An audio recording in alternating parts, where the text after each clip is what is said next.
She had buried her husband, buried her grief, and finally opened her door to a child no one else wanted.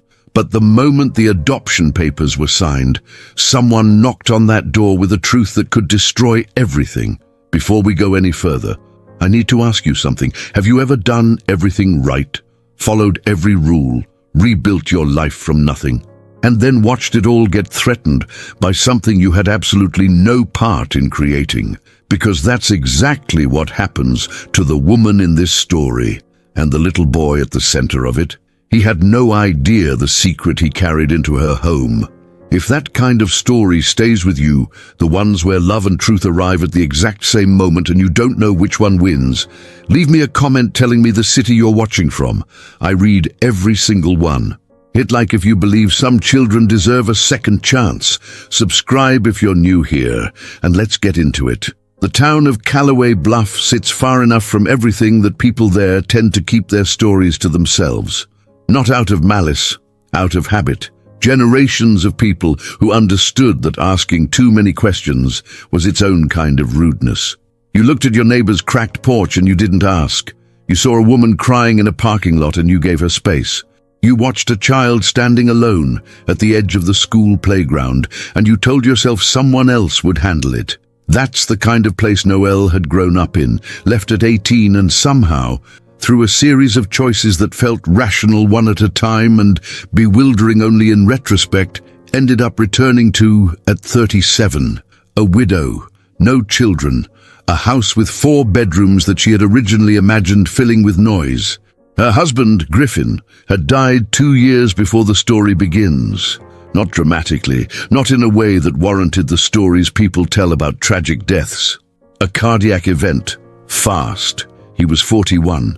They had been trying, carefully, quietly, with the kind of hope that makes you superstitious, to start a family. The timing had never felt right, and then time ran out. After the funeral, Noelle's sister Wren pushed her toward therapy. Her mother-in-law Betty urged her to sell the house and move closer to family. Her co-worker Holden, who she'd always suspected of having feelings for her that neither of them had ever acknowledged, started appearing near her office door more often than necessary. Everyone had a prescription for her grief. She filed it all away politely and kept living in the house. It was during the second winter, a long one, relentlessly grey, that Noelle began researching foster care. Not as a decision, as something to read about in the evenings when the silence got too heavy. She told herself she was just gathering information. That became attending an information session. That became completing the training.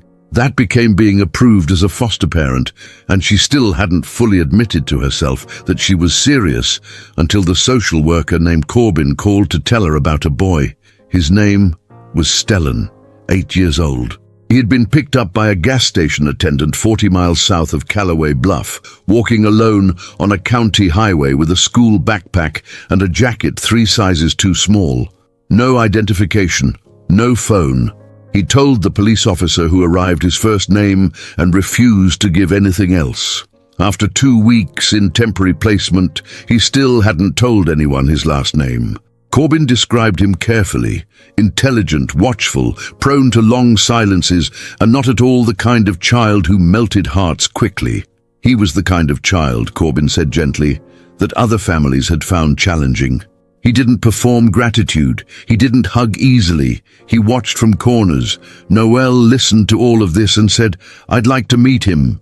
The first meeting happened at a neutral location.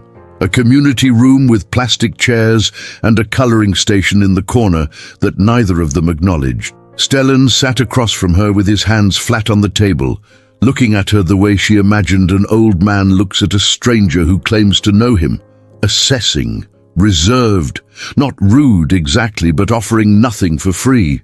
She didn't try to charm him.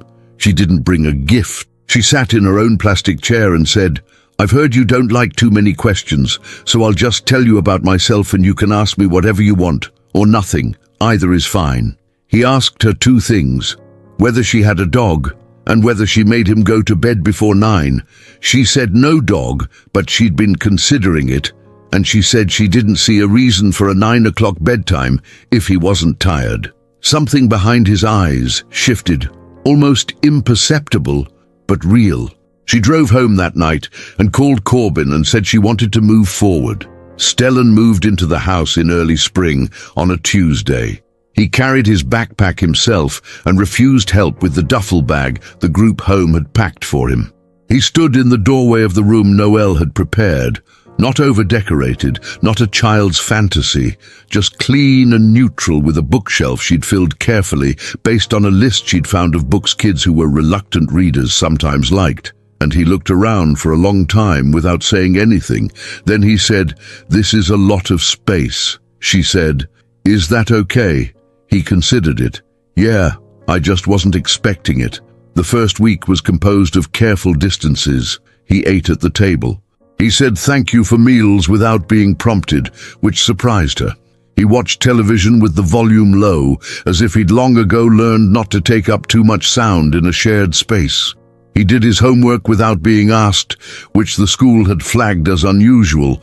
He was academically advanced in ways that suggested, as his new teacher Hargrove told Noelle during their first conference, that someone had taken his education seriously at some point.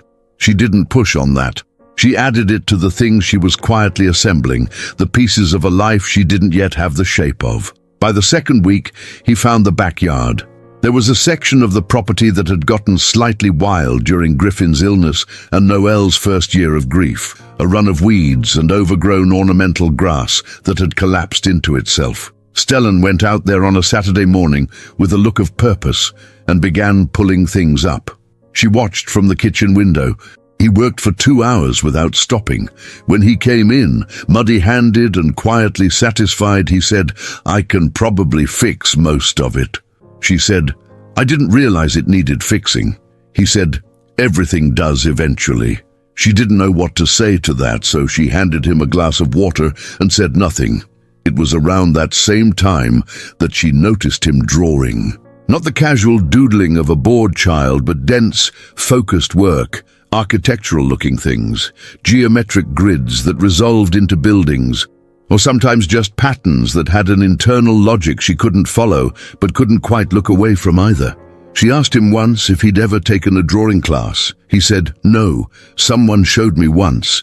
And then, as usual, the door closed, not with hostility, just with the practiced efficiency of someone who had learned that memory was safest when kept private. Corbin checked in every 2 weeks. She asked Noelle how the adjustment was going, whether there had been any behavioral incidents, whether Noelle felt equipped. Noelle answered honestly each time, "I think we're doing okay. He doesn't give me much to go on, but I don't feel like he's unhappy." Corbin said that was more than most kids in Stellan's situation offered. Noelle also spoke occasionally with the county's search coordinator, a patient, soft-spoken woman named Aldine, who was still working to identify Stellan's biological family. They had a first name, an approximate age, and a fingerprint from the gas station window he'd apparently pressed his hand against while waiting for the attendant to call for help. No match in any system, no missing child report filed anywhere in the state.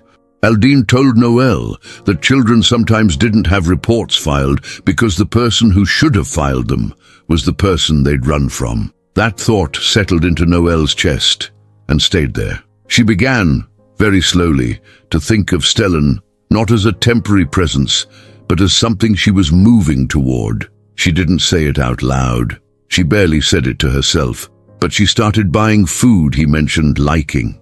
She enrolled him in a weekend art program that the community center ran for kids.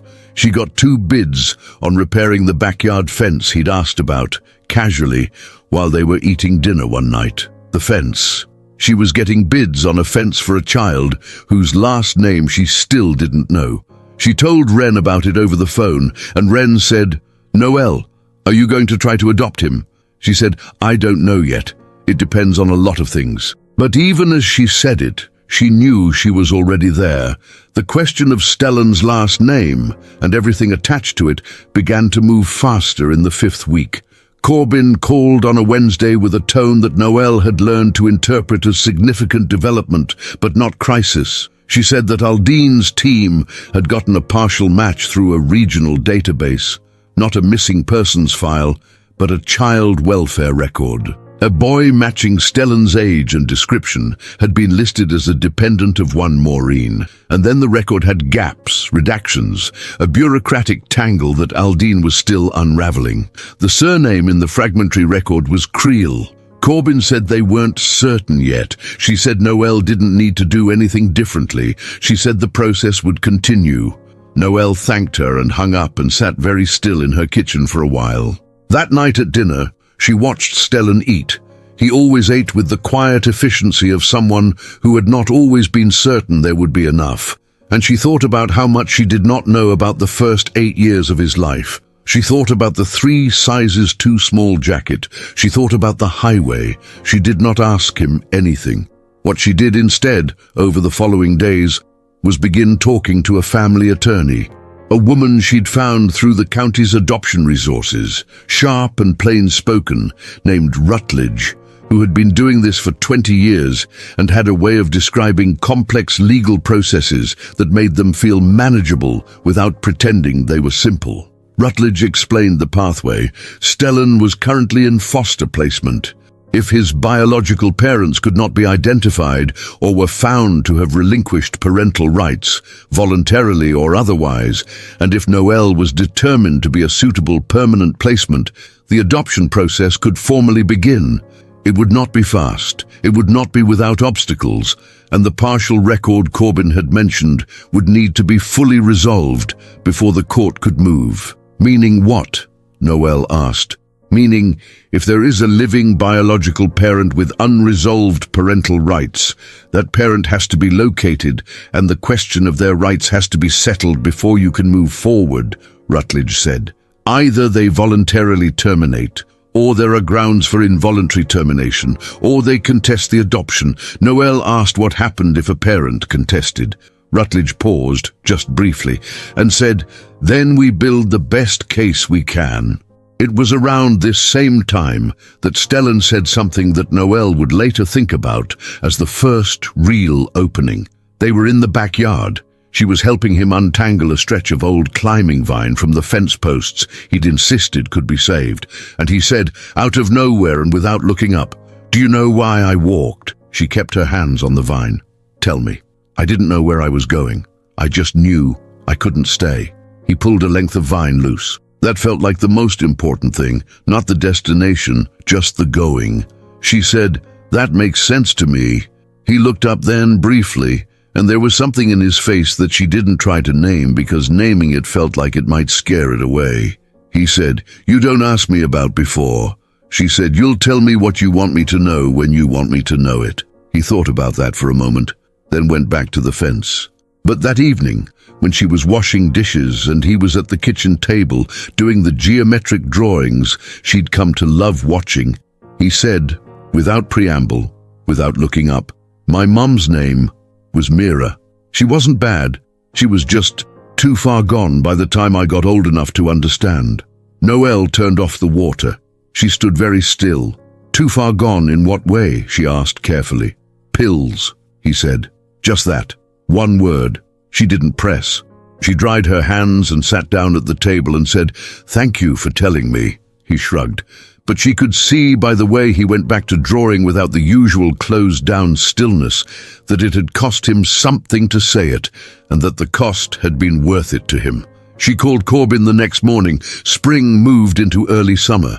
Stellan finished second grade at Callaway Bluff Elementary, with grades that made his teacher Hargrove write a note home, saying he was one of the most quietly gifted students she'd seen in years. He didn't talk about the note. He left it on the kitchen table for Noelle to find, which she understood to be his version of showing her. She put it on the refrigerator. He didn't ask her to take it down. The art program at the community center had become the fixed center of his week. The instructor, a patient, rumpled man in his late 50s named Taft, told Noelle after the third session that Stellan had something real. Not just talent, Taft said. Instinct. He understands space. He understands what belongs in a frame and what doesn't. Noelle thought about that for days afterward, understanding what belongs in a frame and what doesn't. She wondered if that was something he'd had to learn early. The legal and administrative process had been moving in parallel. Eldine had now confirmed the partial record. The child welfare history showed that a woman named Mira Creel, 26 years old at the time of the most recent entry, which was 14 months prior, had been the subject of 2 welfare checks and 1 emergency removal. The removal had been reversed on appeal. After that, the record stopped updating, which Aldine said sometimes happened when families moved across county lines or when the person generating the reports stopped following up.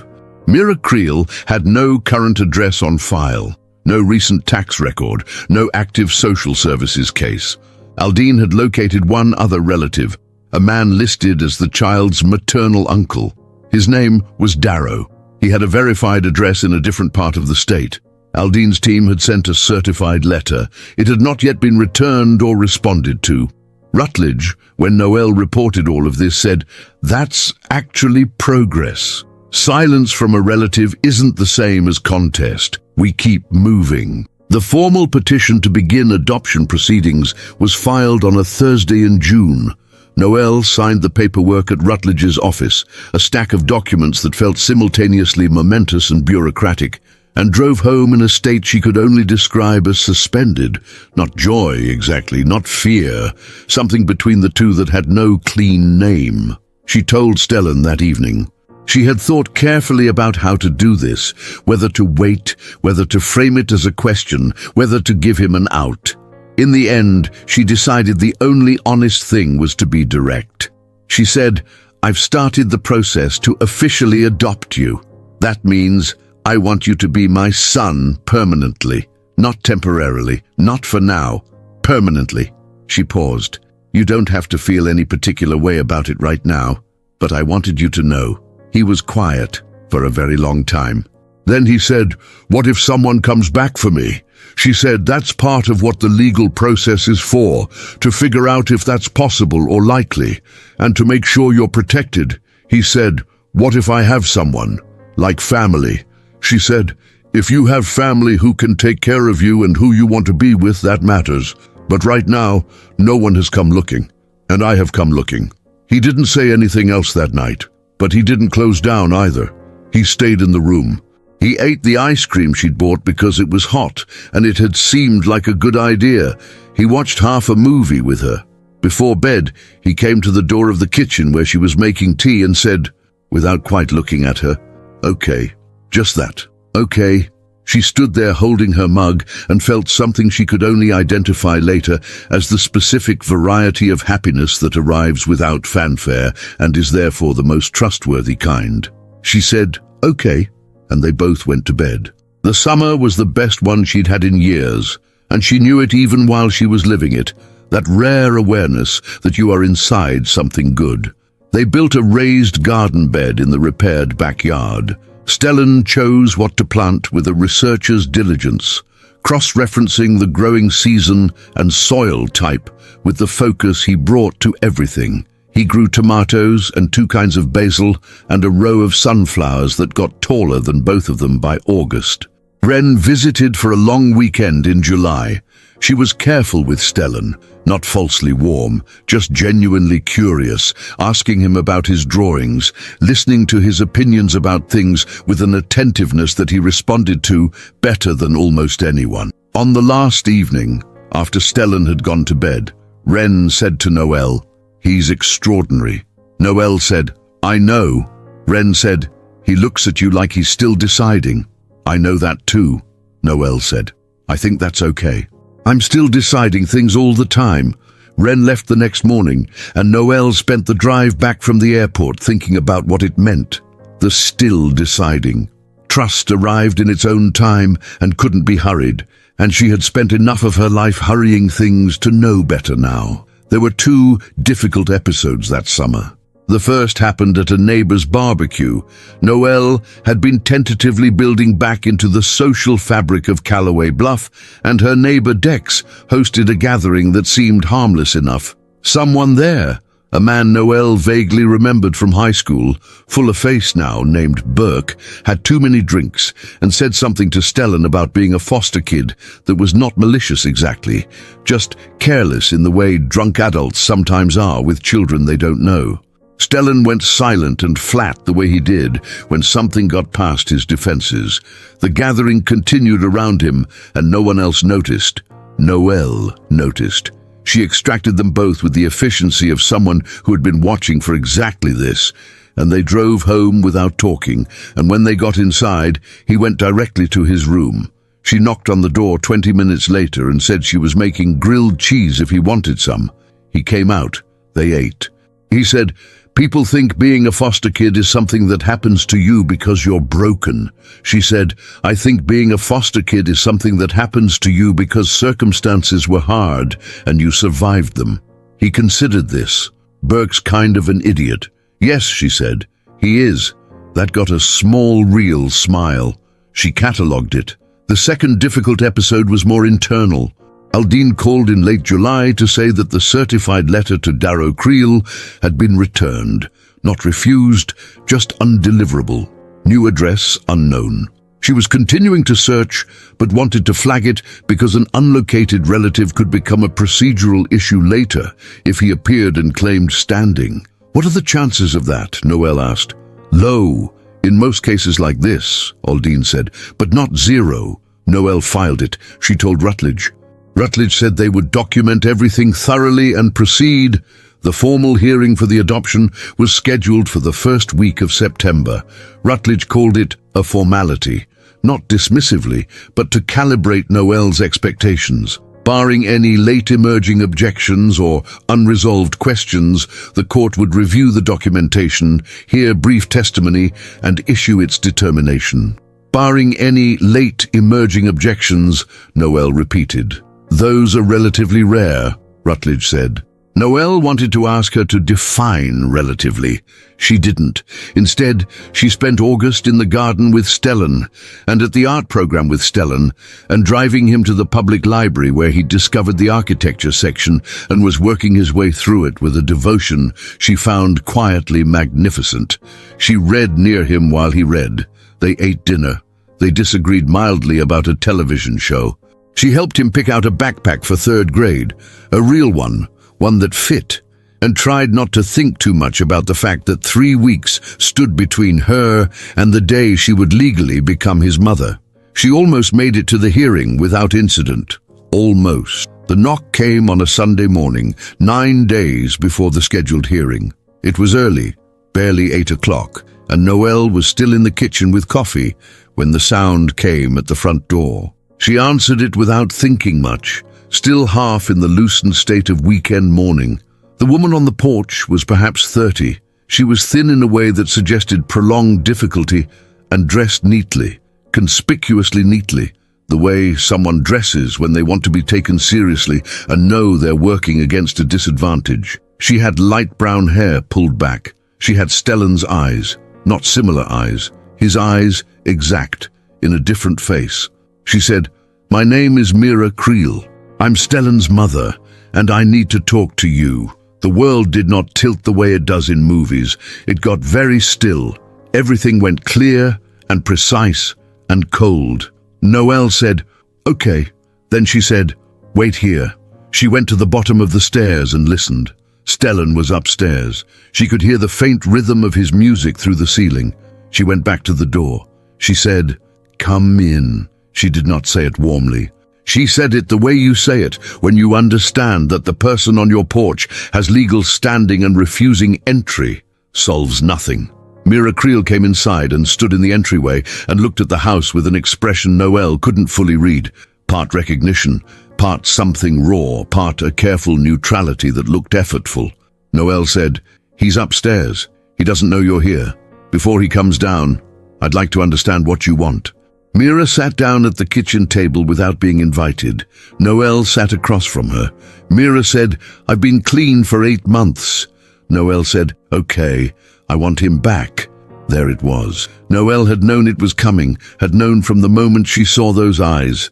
And still, hearing it out loud, she felt something in her chest do something that was not quite pain and not quite panic, but occupied the same zip code. She said, "You need to know that there is a formal adoption proceeding scheduled in 9 days." Mira said, "I know.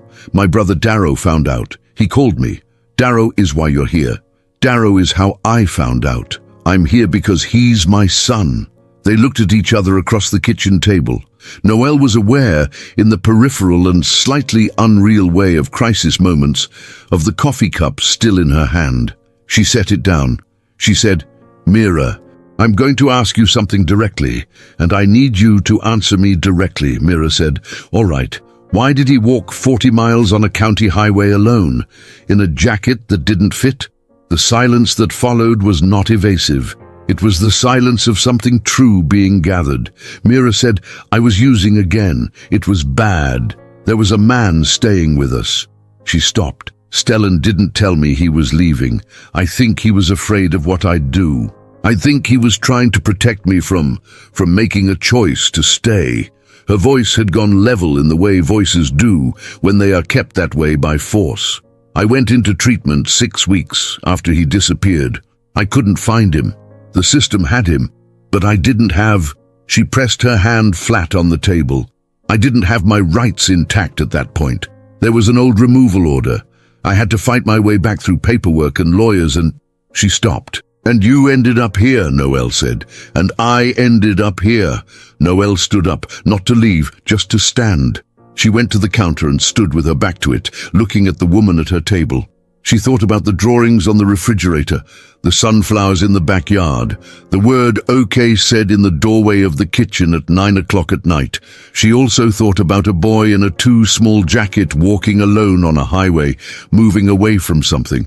She said, "I believe you love him." Mira looked up. "I also believe you're not yet the thing he needs." Noelle kept her voice even. 8 months is real. I don't want to dismiss that.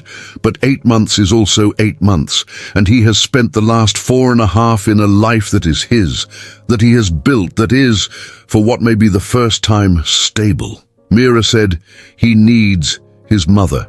He needed his mother when he was 8 years old walking on a highway. The silence that fell then was not hostile. It was just enormous. Then there was a sound on the stairs. Stellan appeared in the kitchen doorway in his socks and the oversized t-shirt he slept in, hair flat on one side, already moving toward the refrigerator. And then he saw her. He stopped. The expression on his face went through 5 things in 3 seconds. Noelle watched all of them. Surprise, recognition, fear, real, old, deep fear. And then, underneath all of it, something so complicated she had no name for it at all. Mira said very quietly, "Hey, Bug." Stellan didn't say anything. He stood in the doorway with his hand on the frame and looked at his mother. He looked at Noelle. He looked back at his mother. Then he said, to Noelle, "Did you know?" "No," she said. "She came this morning. I was just talking to her." He looked at Mira again. "You're clean." Mira nodded. She pressed her lips together. 8 months. "You said that before," Stellan said. "Before the man." "I know." He was quiet for what felt like a very long time. Then he went to the refrigerator and took out the orange juice and poured himself a glass and stood there, drinking it with his back to the room. Noelle didn't move. Neither did Mira. Finally, Stellan turned around and set the glass on the counter. He looked at his mother. He said, "I need you to go for now." His voice was steady and clear. "I'm not saying forever. I'm saying right now, I need you to go, and I need to talk to Noelle." Mira looked like she'd been struck, but she stood up. She looked at Noelle, and the look contained, among other things, a recognition that Noelle had not seen coming. Not hatred, not defeat, but a kind of sorrowful honesty. She said to Noelle, "He trusts you." She said it the way you acknowledge a truth that costs you something. Then she left. Noelle stood in her kitchen. Stellan stood by the counter. The sunlight came through the window over the sink and lay in a long bar across the floor between them. Stellan said, "She's going to contest the adoption." "I don't know yet," Noelle said. "She might. And if she does, then we deal with it." Noelle's voice was steady. "Together." He looked at her for a long moment. Then he said, and it was perhaps the most direct thing he had ever said to her, "I don't want to go back." She crossed the kitchen and stood in front of him. She did not hug him. She had learned his limits well enough by now to wait for the invitation. She said, "Okay, then we fight." He was the one who closed the distance. He leaned forward and put his head briefly against her shoulder. Awkward, brief, and completely intentional. Then he stepped back and said, "I should probably shower." She said, "Probably." And she stood there in the kitchen after he left, shaking just slightly, holding onto the counter, feeling something that was not certainty, but was close enough. Mira Creel did not contest the adoption. It took 11 more days and a conversation that Noelle was not present for, Mira and Stellan alone at the community center's neutral meeting room with a family mediator named Sutherland present. Noelle had arranged it at Rutledge's suggestion, not because she was required to, but because she understood, had to understand, even when it was hard, that Stellan's relationship with his mother was not hers to determine. Noelle sat in her car in the parking lot for 2 hours. She did not listen at the door. She did not ask Stellan what was said afterward. She waited. What she learned later, gradually, in pieces. Mira had come to the meeting intending to fight. What changed her was not an argument. It was Stellan. Specifically, the way he described his life in Noelle's house, not with performance, not with rehearsed phrases, but with the quiet, factual detail he brought to everything. The garden, the fence, the library, the refrigerator note, Taft and the art program, the ice cream after Burke's barbecue. Mira had listened, and somewhere in the listening, she had done the hardest thing. She had let him tell her what he needed instead of telling him what she wanted. The adoption hearing was brief and unmemorable in the way that the resolution of enormous things sometimes is. Paperwork, a judge who was kind without being performative. Rutledge standing nearby in sensible shoes. Wren had driven 4 hours to be there. Holden sent flowers that arrived at the house the next morning, which Noelle filed away as a kind gesture from someone she'd have to have a different conversation with eventually. The judge asked Stellan, formally as required, whether he understood what was happening and whether he consented. Stellan said yes. Then, because he was himself and couldn't quite help it, he said, "I've understood for a while." There was a laugh in the courtroom. Even the judge, Noelle, signed her name. Then she was his mother. Then they went to get lunch at the diner on Callaway's main street because Stellan said the occasion called for onion rings, which Noelle did not particularly like but ate without complaint because some concessions are easy. 2 years passed. Stellan turned 11 in the spring, and the birthday was a small, considered thing. A few kids from school, Taft from the art program, who had become a fixed presence in their life, Wren on video call from 3 states away. He had requested a book on Bauhaus architecture and a particular brand of drawing paper and, after months of careful consideration, a dog. They got the dog. A medium-sized, inexplicably dignified mutt from the county shelter named, by unanimous decision, Larch. Mira came to the birthday party. It had been a gradual negotiation, her presence in their lives. Not without difficulty, not without setbacks. She had gotten to a year of sobriety, then 18 months. She had moved to a town 40 minutes from Callaway Bluff and was working as an intake coordinator at a community health center, which was, everyone in the room understood without saying, not a coincidence. She was careful with Stellan. She was learning how to be in his life without trying to occupy more of it than she'd earned. It was not a perfect arrangement. Nothing about any of it had been perfect, but it was honest, and honesty had been the only real currency any of them had.